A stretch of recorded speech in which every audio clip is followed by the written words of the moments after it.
अस्सलाम वालेकुम everyone, I hope you all are fine and fresh by the grace of almighty Allah. तो आज के इस वीडियो में हम एलसीएम फाइंड आउट करेंगे 45, 81 एंड 270 का बाय डिवीजन मेथड। तो चलें स्टार्ट करते हैं अपनी वीडियो। जब भी हमारे पास यहाँ 2 या 2 से ज़्यादा जितनी भी वैल्यूज़ होती हैं उनका हमें एलसीएम फाइंड आउट करना होता है बाय डिवीजन मेथड के। तो सबसे पहले हम उन्हें इस तरह एक साथ कॉपी करते हैं और फिर उन्हें हम डिवाइड करना स्टार्ट करते हैं। डिवाइड किससे करते हैं? डिवाइड हम उन्हें करते हैं प्राइम नंबर से। प्राइम नंबर्स कौन से नंबर्स होते हैं? वो नंबर जो सिर्फ और सिर्फ 2 ही टेबल्स में आ सकते हैं, वो कहलाते हैं प्राइम नंबर, जैसे कि 2, 3, 5, 7 और इसी तरह कंटिन्यू रहते हैं। ये तमाम वो नंबर हैं जो सिर्फ और सिर्फ अपने और 1 के टेबल में आते हैं, इसके अलावा किसी और टेबल में नहीं आते। तो इन वैल्यूज़ में से जो सबसे स्मॉलेस्ट प्राइम नंबर 2 है, उससे जो वैल्यू जितनी डिवाइड होती हुई, जितनी भी वैल्यूज़ हमें 2 से डिवाइड होती हुई नज़र आ रही हैं, उसे हम 2 से डिवाइड करना स्टार्ट करते हैं और जो वैल्यू 2 से डिवाइड नहीं होती उसे हम कॉपी कर लेते हैं।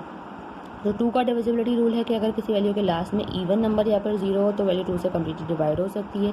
यहाँ हमें दोनों के लास्ट में ऑड नंबर नज़र आ रहा है, सिर्फ एक ही ऐसी वैल्यू है जो 2 से डिवाइड होती हुई नज़र आ रही है, तो उसे हम 2 से डिवाइड करेंगे। बाकी दोनों वैल्यूज़ को हमने ऐसे ही कॉपी कर लेना है। 2 के टेबल में 2 आता है 1 पे, 7 2 के टेबल में नहीं आता, उससे छोटा नंबर 6 आता है 3 पे। जो 1 हमारे पास रिमाइंडर है वो चला गया 0 के पास और ये बन गया 10, और 2 के टेबल में 10 बिल्कुल आता है 5 पे। अब इनमें से कोई सी भी वैल्यू 2 से डिवाइड नहीं हो सकती क्योंकि सबके लास्ट में ऑड नंबर है। 2 के बाद जो नेक्स्ट प्राइम नंबर है वो है 3, और 3 का डिविजिबिलिटी रूल है कि अगर एक वैल्यू के जितने भी डिजिट्स हैं उनको प्लस करें अगर हम, तो हमारे पास ऐसा नंबर आए जो कि 3 का मल्टीपल है, तो ही वो वैल्यू 3 से कम्प्लीटली डिवाइड हो सकती है। तो अगर हम यहाँ 4 + 5 करेंगे वो बनेगा 9, 9 3 का मल्टीपल है, यानी कि ये वैल्यू 3 से डिवाइड हो सकती है। इसी तरह 8 + 1 करेंगे वो बनेगा, वो भी 9 बनेगा, 9 भी 3 का मल्टीपल है, यानी कि ये वैल्यू भी 3 से डिवाइड हो सकती है। और अगर हम इन तीनों को प्लस करें 1 + 3 4, 4 + 5 9, यानी कि 9 जो 3 का मल्टीपल है, ये वैल्यू भी 3 से कम्प्लीटली डिवाइड हो सकती है। यानी कि तीनों वैल्यूज़ जो हैं 3 से हमें डिवाइड होती हुई नज़र आ रही है, तो हम इसे 3 से डिवाइड करेंगे। 3 के टेबल में लेकिन 4 नहीं आता, उससे छोटा नंबर 3 आता है 1 पे। जो 1 हमारे पास रिमाइंडर है वो चला गया 5 के पास और बन गया 15। 3 के टेबल में 15 बिल्कुल आता है 5 पे। इसी तरह 3 के टेबल में 8 नहीं आता, उससे छोटा नंबर 6 आता है 2 पे। जो 2 हमारे पास रिमाइंडर है वो चला गया इस 1 के पास और बन गया 21। 3 के टेबल में 21 बिल्कुल आता है 7 पे।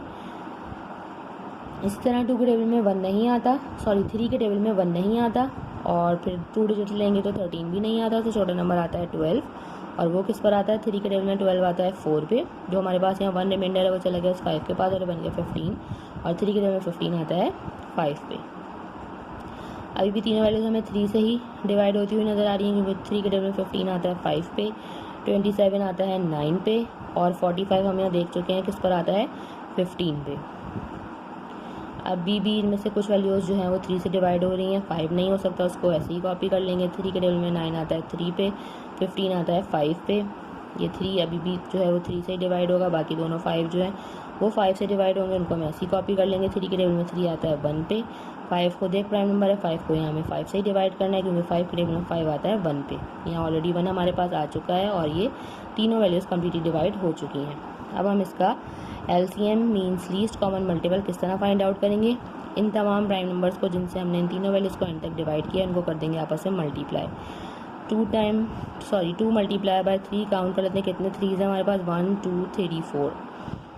2 multiply by 3 multiply by 3 multiply by 3, और लास्ट में हमारे पास है 5। तो चलिए इन सबको मल्टीप्लाई करते हैं और फाइंड आउट करते हैं एलसीएम। 2 × 3 = 6, 6 × 3 = 18, 18 × 3 हम यहाँ रफक में भी चेक कर सकते हैं। 18 × 3 = 3 × 8 = 24 का 4, 2 कैरी, 3 × 1 = 3 + 2 5। लास्ट में अब दोबारा से 54 को हमें दोबारा से 3 से मल्टीप्लाई करना है। 3 × 4 = 12 का 2, 1 कैरी, 3 × 5 = 15 + 1 16, 162 हो गया, और 162 को लास्ट में हमें 5 से मल्टीप्लाई करना है। 5 × 2 = 10 का 0, 1 कैरी, 5 × 6 = 30 + 1 31 का 1, 3 कैरी, 5 × 1 = 5 + 3 8, यानी कि हमारे पास यहाँ लीस्ट कॉमन मल्टीपल जो है वो आ चुका है और वो है 810। आई होप कि वीडियो आपको अच्छे से समझ आई है। अगर ये वीडियो को पसंद आई तो लाइक और शेयर जरूर करें, हमारे चैनल को भी सब्सक्राइब करें। इंशाल्लाह बहुत जल्द मिलती हूँ आपसे अपनी नेक्स्ट वीडियो में। अपना बहुत ख्याल रखिएगा। अल्लाह हाफिज़।